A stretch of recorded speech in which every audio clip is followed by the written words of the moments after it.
नहीं थी कि इस तरह का प्रदर्शन रहेगा।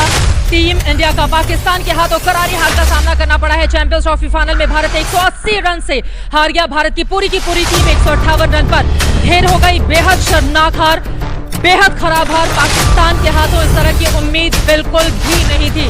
वाले हैं चैंपियंस ट्रॉफी के फाइनल की, जिसका इंतजार सभी को था। सभी को उम्मीदें थी कि हिंदुस्तान एक बार फिर से चैंपियन बनेगा, लेकिन अफसोस ऐसा हो नहीं पाया। 18 जून 2017 चैंपियंस ट्रॉफी का final match, the black day of Indian cricket history. एक ऐसा ऐतिहासिक मैच जिसे पाकिस्तान सदियों तक याद रखेगा। एक ऐसा दिन जिसे हर इंडियन क्रिकेट फैन भूलना चाहता है। एक ऐसी हार जिसे क्रिकेट की दुनिया में सिर्फ हार नहीं, कलंक बताया जाता है। लेकिन किसको पता था कि इस हार के बाद प्रारंभ होती है उस मैच की कहानी। नमस्कार, आप देख रहे हो the boundary line. The boundary line का स्पेशल एपिसोड, कहानी the war of champions trophy. 18 June 2017 champions trophy का फाइनल मैच। उस मैच में भारत ने टॉस जीतकर पहले गेंदबाजी करने का निर्णय लिया और बल्लेबाजी करने उतरी पाकिस्तानी टीम बेधड़क बल्लेबाजी करते हुए 50 ओवर में 338 रन कूट दिए। वही इस रन को शेष करने उतरी भारतीय टीम महज 158 रनों पे ऑल आउट हो जाती है। न रोहित, न विराट, न धोनी, न धवन, न युवराज, न जट्टू, हार्दिक को छोड़ पूरी टीम इंडिया एक एक रन को मोहताज थी। बॉलर्स ने त्रुटियां तो वही दी थी, बैटर्स ने तो पूरी कश्ती तो वो दी थी। ये हार, ये दर्द, ये जश्न मनाते हुए पाकिस्तानी फैंस, इन फैंस की ये आतिशबाजी टीम इंडिया का दिल दहला रही थी।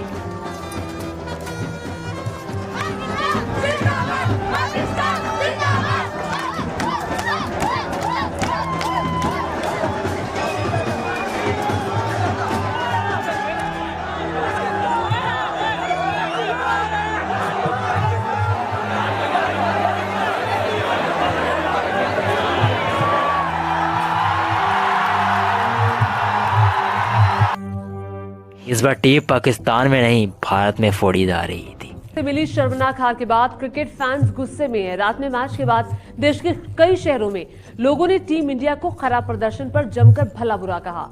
लोगों के गुस्से ये सामने बैठ गए, पर इन्होंने हमारे साथ बहुत बड़ा धोखा किया, हमारी भावनाओं के साथ खेला। अरे हम तो कहीं के नहीं रहे, अरे हम तो डिस्टर्ब हो गए। अरे हमारे बाबा, यह मैच, यह चैंपियंस ट्रॉफी पाकिस्तान जीत चुकी थी। यह मैच हारने के बाद सबके जहन में दर्द, सबके जहन में गम थी। लेकिन सबसे ज्यादा गम, सबसे ज्यादा दर्द वो कप्तान जी रहा था, जो कप्तानी कर रहा था, जो पहली बार पाकिस्तान के सामने यह मैच हारा था, जो पहली बार चैंपियंस ट्रॉफी में कप्तानी कर रहा था। यह हार उसके जहन में सिर्फ हार नहीं, बदले की आग थी। वो पाकिस्तान के सामने बड़ी पारी खेलना तो चाहता था, पर खेल नहीं पा रहा था। वह जिताना तो चाहता था, पर जिता नहीं पा रहा था। वो बदले की आग में तप रहा था। वो बदला लेना तो चाहता था, पर ले नहीं पा रहा था। दिन बीते, साल बीते, ऐसे करते करते 5 साल बीत चुके थे। उसका बदला, उसका जवाब अभी बाकी था। साल 2022 T20 वर्ल्ड कप। एक बार फिर आमने सामने इंडिया वर्सेस पाकिस्तान। एक बार फिर लिखा जाने वाला था इतिहास।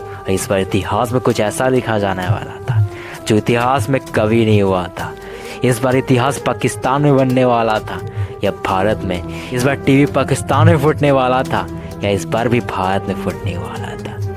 23 अक्टूबर शाम 7 बजे दोनों टीमों के कप्तान टॉस के लिए आते हैं और टॉस जीतकर रोहित शर्मा ने पहले बॉलिंग करने का निर्णय लिया। पाकिस्तान की ओर से पारी की शुरुआत कर रहे थे मोहम्मद रिजवान और बाबर आजम। इन दोनों बल्लेबाजों ने मिलकर अच्छी शुरुआत नहीं दे पाते और पहले ओवर के पहले ही गेंद पे बाबर आजम के रूप में पाकिस्तान को पहला झटका लगता है। पहले विकेट के पतन के बाद रिजवान का साथ देने आते हैं शान मासूद। अभी पारी संभली भी नहीं थी कि रिजवान ही पाकिस्तान का साथ छोड़ चुके थे। अर्शदीप का यह गेंद रिजवान के पारी का अंत कर चुका था। बैक टू बैक दोनों ओपनर्स खोने के बाद अब क्रीज में मौजूद थे शान मासूद और इफ्तिखार अहमद। इन दोनों बल्लेबाजों ने मिलकर पहले पारी को संभाला, फिर कूटना स्टार्ट किया। इन दोनों बल्लेबाजों ने कुछ अच्छे शॉट्स खेले और इन शॉट्स के बदौलत पाकिस्तान 9 ओवर खत्म होते होते 50 रन बना चुका था। इस रन गति को और तेज करने के लिए दोनों बल्लेबाजों ने विस्फोटक अंदाज में बल्लेबाजी करना प्रारंभ किया। 12वें ओवर में अक्षर पटेल के गेंद पे 21 रन कूट दिए। 12 ओवर का खेल खत्म हो चुका था। पाक के खाते में 91 रन थे और पाक अपने 2 महत्वपूर्ण विकेट खो चुकी थी। और कुछ इसी बीच 12 ओवर में इफ्तिखार ने अपना अर्धशतक पूरा किया, परंतु 50 के बाद मोहम्मद शमी ने इफ्तिखार को अपना शिकार बना लिया। इफ्तिखार के विकेट के पतन के बाद एक तरफ से विकेटें गिर रही थी तो वहीं दूसरी तरफ शान मसूद पारी को संभाले हुए थे। 18 ओवर का खेल खत्म हो चुका था। पाक के खाते में 135 रन थे और पाक अपने 7 महत्वपूर्ण विकेट खो चुकी थी। शान मसूद अब भी क्रीज में मौजूद थे और 19 ओवर में अपना 50 पूरा किया। इस 50 के बदौलत और निचले क्रम के कुछ बल्लेबाजों के अच्छे शॉट्स के बदौलत 20 ओवर खत्म होते होते पाक के खाते में 159 रन थे। ये रहा पाक का स्कोर कार्ड। ये रहा इंडियन बॉलर्स का पराक्रम। टीम इंडिया को अब यह मैच जीतने के लिए अगले 120 गेंदों में 160 रनों की दरकार थी। 140 करोड़ देशवासियों की उम्मीदें अगले 120 गेंदों पर टिकी थी। 140 करोड़ लोग टीम इंडिया को जीतते हुए देखना चाहते थे। भारत की ओर से पारी की शुरुआत कर रहे थे केएल राहुल और हिटमैन रोहित शर्मा। इन दोनों बल्लेबाजों ने मिलकर कुछ खास शुरुआत नहीं दे पाते और 17 रन पर केएल राहुल के रूप में भारत का पहला विकेट गिरता है। केएल राहुल के विकेट के पतन के बाद रोहित शर्मा का साथ देने आते हैं द किंग कोहली, परंतु कुछ इसी बीच रोहित शर्मा भी टीम इंडिया का साथ छोड़ चुके थे। बैक टू बैक ओपनर्स को खो चुकी टीम इंडिया अब मुश्किलें पड़ चुकी थी, परंतु जब मैदान में विराट द किंग कोहली हो तो कोई मुश्किल कोई भी लक्ष्य झुका नहीं सकता था। 5 ओवर का खेल खत्म हो चुका था। भारत के खाते में 22 रन थे और भारत अपने 2 महत्वपूर्ण विकेट खो चुकी थी। अब क्रीज में मौजूद थे क्रिकेट के किंग कोहली और स्काई सूर्या। दोनों बल्लेबाजों ने कुछ अच्छे शॉट्स खेले, परंतु इन शॉट्स के बीच सूर्या का विकेट का पतन होता है। अब सूर्या टीम इंडिया का साथ छोड़ चुके थे। ऐसे में विराट कोहली का साथ देने आते हैं अक्षर पटेल, परंतु अक्षर पटेल एक गलत रनआउट के चलते रनआउट हो जाते हैं। मौजूद थे हार्दिक पांड्या और विराट कोहली। इन दोनों बल्लेबाजों ने पहले पारी को संभाला और फिर अपने विस्फोटक अंदाज में बल्लेबाजी करना प्रारंभ किया। एक तरफ से विराट तोड़ रहे थे तो दूसरी तरफ से हार्दिक फोड़ रहे थे। बड़े बड़े शॉट्स विराट कोहली के पावर को दर्शा रहा था। उसकी काबिलियत, उसकी एबिलिटी, उसका गुस्सा, उसका एटीट्यूड, सब कुछ पाकिस्तान पर निकल रहा था। 17 ओवर का खेल खत्म हो चुका था।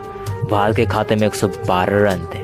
कुछ इसी बीच विराट कोहली ने अपना अर्धशतक पूरा किया और अब भारत को यह मैच जीतने के लिए 18 बॉल में 48 रनों की दरकार थी।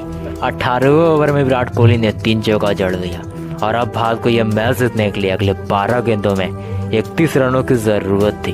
19 ओवर में विराट कोहली के ये 2 बड़े छक्के और इन 2 बड़े छक्कों के साथ भारत का स्कोर 19 ओवर खत्म होते होते 144 पे पहुंच चुका था। अब भारत को यह मैच जीतने के लिए अगले 6 बॉलों में 16 रनों की जरूरत थी, परंतु 20 ओवर के पहले ही गेंद पे हार्दिक पांड्या एक बड़े शॉट के प्रयास में अपना विकेट खो चुके थे। अब विराट कोहली का साथ देने आते हैं दिनेश कार्तिक। दिनेश कार्तिक ने पहले ही बॉल पे single leg strike Virat Kohli को दिया। विराट कोहली ने पहले 2 रन लिया और फिर अगले गेंद पे 9 बॉल और 9 बॉल पे ये बड़ा छक्का और ये 6 के साथ 140 करोड़ का वो विश्वास, वो उम्मीद बढ़ चुकी थी। विराट कोहली शुरुआती 4 बॉलों में 14 रन बना लिए थे। अब भारत को यह मैच जीतने के लिए अगले 2 बॉलों में 2 रनों की जरूरत थी। तभी दिनेश कार्तिक का यह स्टंप उम्मीदें तोड़ चुकी थी। अब भारत को यह मैच जीतने के लिए अगले 1 बॉल में 2 रनों की जरूरत थी और क्रीज में मौजूद थे रविंद्रचंद्र अश्विन। पहला गेंद, पहला ग्रैंड वाइड और तभी अश्विन का यह शॉट और इस शॉट के साथ वो बदला, वो आस, वो उम्मीद, वो अभिलाषा, वो आकांक्षा, सब कुछ अंत हो चुका था। यह जश्न मनाते हुए इंडियन फैंस दिवाली सेलिब्रेट कर रहे थे। ये रहा टीम इंडिया का स्कोर कार्ड। ये रहा पाकिस्तानी बॉलर्स का पराक्रम। विराट कोहली का यह अर्धशतक टीम इंडिया के लिए संजीवनी थी और इस संजीवनी के साथ टीम इंडिया यह मैच जीत चुकी थी।